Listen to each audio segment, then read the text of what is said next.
बहुत ज़रूरी है जानना परमेश्वर का उद्देश्य क्या था आपको बनाने के लिए, क्यों परमेश्वर ने आपको बनाया।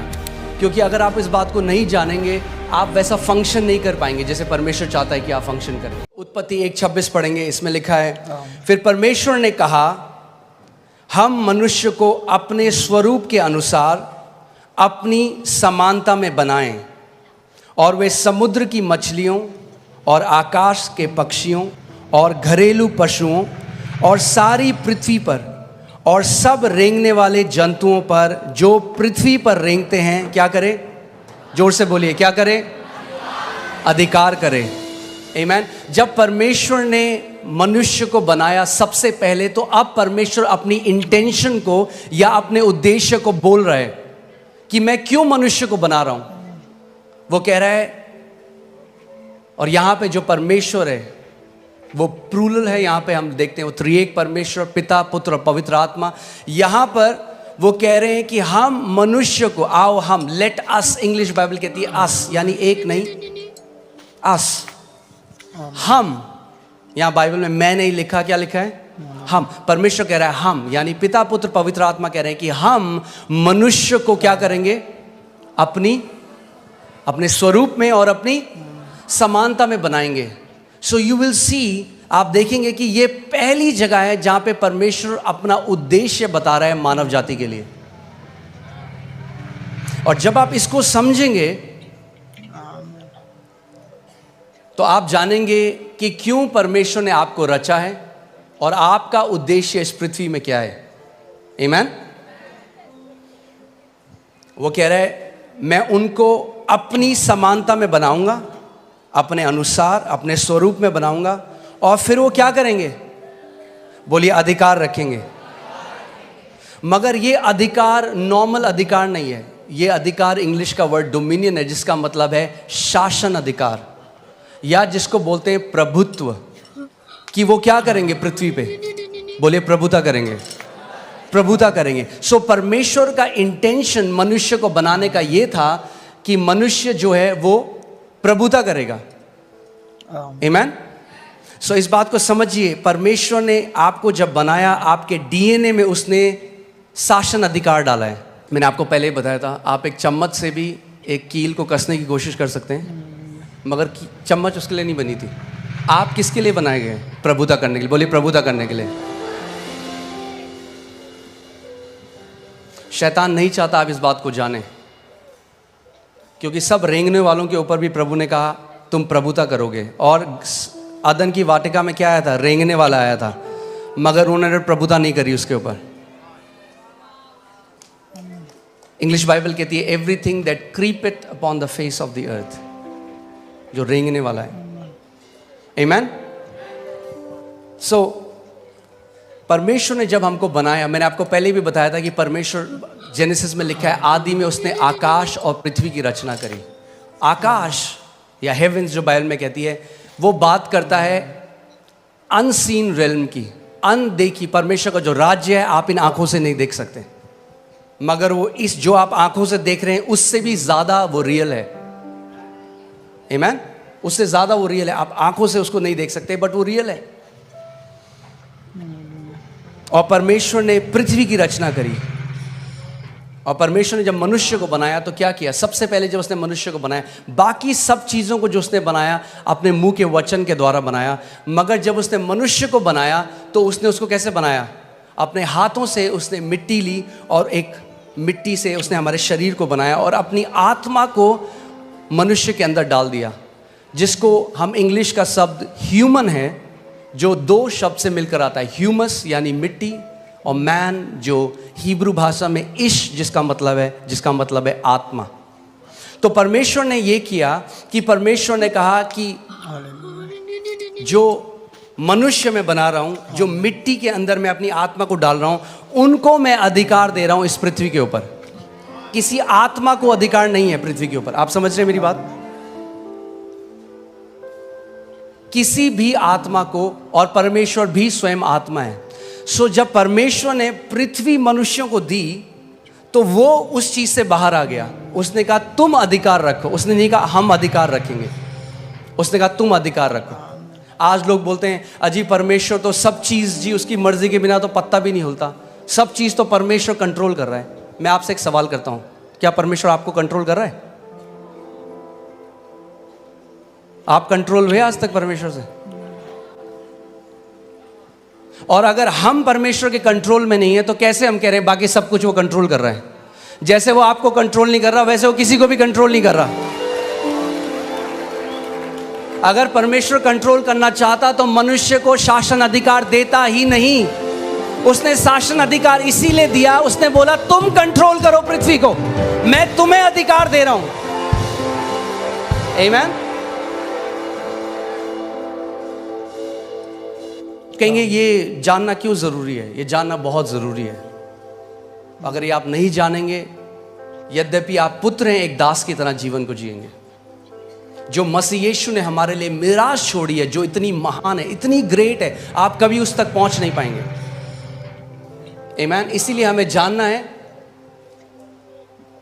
कि क्यों परमेश्वर ने हमें बनाया, हमारी सृष्टि करी और कैसे हम उस अधिकार में चल सकते हैं। आमीन। सो परमेश्वर ने आदम को बनाया, मगर सबसे पहले हमें देखना है कि आदम को परमेश्वर ने क्या बनाया था। लूका 3:38 जब आप पढ़ेंगे उसमें लिखा है इससे ये आया, इससे ये आया, इसने इसको पुत्र को जना, इसने इसको जना, और वह एनोश का, और वह शेत का, यानी एनोश शेत का, और वह आदम का, यानी शेत आदम का, और वह पढ़िए परमेश्वर का पुत्र था। तो आदम कौन था? आदम कौन था? परमेश्वर का पुत्र। परमेश्वर ने सबसे पहले मनुष्य को जब बनाया तो नौकर नहीं बनाया, पुत्र बनाया। और जब पुत्र बनाया तो पुत्र को अधिकार दिया शासन करने का, प्रभुता करने का, डोमिनियन करने का। आमीन। सो पहला आदम क्या था? पुत्र था। मैं चाहता हूं भजन संहिता 8 में चले जाएं। भजन संहिता 8 उसकी मैं 4 अध्याय से पढ़ूंगा, आप इसको ध्यान से सुनिएगा। तो फिर मनुष्य क्या है कि तू उसका स्मरण रखे, और आदमी क्या है कि तू उसकी सुधि ले, क्योंकि तूने उसको परमेश्वर से थोड़ा ही कम बनाया है। किसने बनाया मनुष्य को परमेश्वर से थोड़ा ही कम? परमेश्वर ने। लोग कहते हैं अच्छा तुम क्या समझ रहे हो अपने आप को? परमेश्वर के पुत्र जो उसने हमें बनाया है। अब कोई अगर आपको बोले अच्छा ये उनकी तरह बात कर रहा है, आपके पापा की तरह, कहना हाँ जी वो मेरे पापा हैं। आमीन। मैं इसको दोबारा पढ़ता हूं, ध्यान से सुनिए। तो फिर मनुष्य क्या है कि तू उसका स्मरण रखे, और आदमी क्या है कि तू उसकी सुधि ले, क्योंकि तूने उसको परमेश्वर से थोड़ा ही कम बनाया है। थोड़ा ही कम बनाया है। आमीन। हालेलुया। और महिमा और प्रताप का मुकुट उसके सिर पर रखा है। क्या किया परमेश्वर ने? महिमा और प्रताप का मुकुट मनुष्य के सर पे रखा है। ये था जो परमेश्वर ने हमें बनाया था। मगर देखिए हम कहां से कहां गिर गए। आमीन।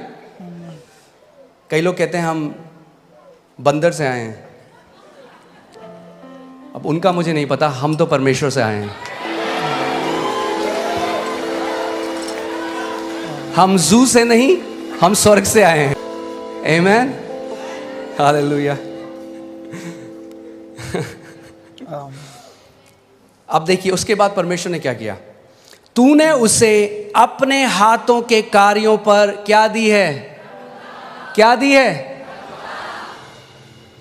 बाइबल कह रही है, ये मैंने नहीं लिखा, आपकी बाइबल में भी है कि परमेश्वर ने जब मनुष्य को बनाया तो उसको अपने कामों, अपने हाथों के कामों के ऊपर क्या दी है? प्रभुता दी है। परमेश्वर ने दी है। और ये जो शासन अधिकार था ये आदम ने खो दिया जब पाप बगीचे में आया, जब उसने परमेश्वर की आज्ञा को ना माना, जब उसने उस फल को खा लिया। और आदम के अंदर से जो वो डीएनए था रूल एंड रेन करने का, वो जो डीएनए था प्रभुता करने का, वो खत्म हो गया और वो एक दास की तरह जीने लग गया। और जब प्रभु यीशु मसीह आया तो जो पुत्र था, ध्यान से सुनिएगा, जो पुत्र था उसने पुत्र का अधिकार खो दिया। सुन रहे हैं आप? मगर जब प्रभु यीशु मसीह आया तो सबसे पहले उसने हमें क्या दिया जब हम यीशु को ग्रहण करते हैं? यूहन्ना 1:12 लगाइए और मैं चाहता हूं हम सब साथ मिलकर इसको पढ़ेंगे। रेडी हैं आप लोग? यूहन्ना 1:12 देखते हैं बाइबल क्या कहती है। परंतु जितनों ने उसे ग्रहण किया उसने उन्हें परमेश्वर की संतान होने का अधिकार वापस दे दिया।